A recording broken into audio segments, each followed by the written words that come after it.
mí la brecha digital es las personas mayores aprender la informática. Gente joven está mucho más preparada que nosotros. Y yo tengo muchas lagunas, entonces no llego a... ¿Cómo te vas actualizando un poco? Pues realmente como puedes. Esa es la realidad. Sí que se echa de menos realmente la implicación por parte de los poderes públicos. Yo gasto más el móvil que el ordenador. Yo pienso que sí, la utilizan un poco más las mujeres que los hombres la tecnología, ¿no?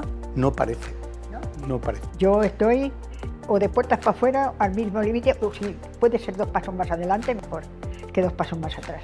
Es la curiosidad de conocer algo que para ti es totalmente desconocido y tener también el conocimiento de que cada vez lo vas a necesitar más. Que sí que lo cojan en el ordenador, por favor.